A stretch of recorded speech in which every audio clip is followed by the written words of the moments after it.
Hello बच्चों, good evening. मैं अफसर खान गुरुकुल विद्यापीठ से। आज आपको मैं क्लास 9th का जो आपका हिस्ट्री का सेकंड चैप्टर में कुछ रिमेनिंग पोर्शन बचा हुआ है उसकी हम आज बात कर लेंगे। चलिए देखते हैं, जो लास्ट पॉइंट है उसके बाद आपका ये चैप्टर एंड हो जाएगा।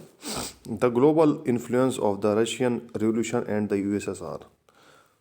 रूसी क्रांति और सोवियत संघ का वैश्विक प्रभाव। अब रशियन रिवोल्यूशन भी हुआ था जिसके कारण एक रशिया बहुत बड़े पावर में आ चुका था, तो उसका दुनिया पर क्या प्रभाव पड़ा, ठीक है, ग्लोबल लेवल पे क्या हुआ देखते हैं। Existing socialist parties in Europe did not wholly approve of the way of the Bolshevik took power and kept it। बोल्शेविकों ने जिस तरह सत्ता पर कब्जा किया था और जिस तरह से उन्होंने शासन चलाया उसके बारे में यूरोप की समाजवादी पार्टी बहुत सहमत नहीं थी। मतलब जो बोल्शेविक से जो उन लोगों का काम करने का तरीका था, गवर्नमेंट का काम करने का तरीका था, उससे जो ये जो सोशलिस्ट थे खुश नहीं थे। However, the possibility of a workers' state fired people's imagination across the world। लेकिन मेहनतकशों, जो ज़्यादातर मेहनती लोग थे, मेहनतकशों के राज्य की स्थापना की संभावना ने दुनिया भर के लोगों में एक नई उम्मीद जगा दी थी। In many countries, communist parties were formed like the Communist Party of Great Britain। बहुत सारे देशों में कम्युनिस्ट पार्टी का गठन किया गया, जैसे इंग्लैंड में Communist Party of Great Britain की स्थापना की गई। The Bolsheviks encouraged colonial peoples to follow their experiment.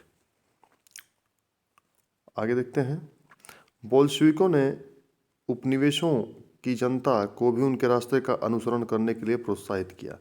मतलब वो उपनिवेश, मतलब जिन उपनिवेश का मतलब होता है वो देश गुलाम होता है, तो बोल्शेविक ने जिन देशों को गुलाम बनाया था, चाहे जो उनके गुलाम थे, तो उन्होंने बोला कि तुम्हारी पॉलिसी को फॉलो करो।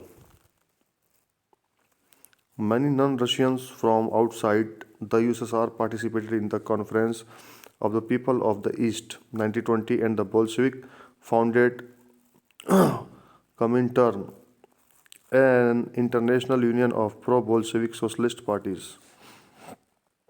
आगे देखते हैं, सोवियत संघ के अलावा भी बहुत सारे देशों के प्रतिनिधियों ने conference of the people of the east 1920 और बोल्शेविकों द्वारा बनाए गए कॉमिंटर्न बोल्शेविक समर्थक समाजवादी पार्टियों का अंतर्राष्ट्रीय महासंघ में हिस्सा लिया था। सोचिए, बड़े लेवल पर काम हो रहा था। Some received education in the USSR communities university of the workers of the east.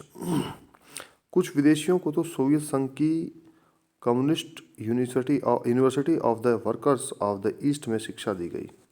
हाँ, by the time of the outbreak of the Second World War, the USSR had given socialism a global face and the world stature। जब दूसरा विश्व युद्ध शुरू हुआ तब Soviet संघ की वजह से समाजवाद को एक वैश्विक पहचान और हैसियत मिल चुकी थी। ठीक है बेटा। Yet by the 1950s, it was acknowledged within the country that the style of government in the USSR was not in keeping with the ideals of the Russian Revolution। आगे देखते हैं क्या हुआ था इसमें। लेकिन 1950 के दशक तक, है ना, 1950 तक क्या हुआ, देश के भीतर भी लोग ये समझने लगे थे कि सोवियत संघ की शासन शैली रूसी क्रांति के आदेशों के अनुरूप नहीं है। A backward country had become a great power, its industries and agriculture had developed and the poor were being fed। आगे देखते हैं, मतलब इसमें कुछ लफड़ा चल ही रहा था। इसका मतलब विश्व समाजवादी आंदोलन में भी इस बात को मान लिया गया था कि सोवियत संघ में सब कुछ ठीक ठाक नहीं चल रहा है। एक पिछड़ा हुआ देश महाशक्ति बन चुका था। भाई यूएसएसआर क्या था, रूस क्या था, एक पिछड़ा देश था, लेकिन बोल्शेविकों के पास इतनी पावर थी कि वो एक बहुत ताकत अपने आप को बना ली थी। But it had denied the essential freedom to the citizens and carried out its development projects through repressive policies।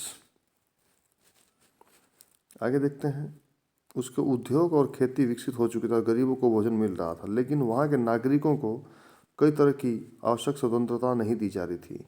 विकास परियोजनाओं को दमनकारी नीतियों के बल पर लागू किया गया था। ठीक है, ये लफड़ा था यहाँ पे। By the end of the 20th century the international reputation of the USSR as a socialist country had declined, though it was recognized that socialist ideals still enjoyed respect among its people. But in each country, the ideas of socialism were wreathed out in a variety of different ways.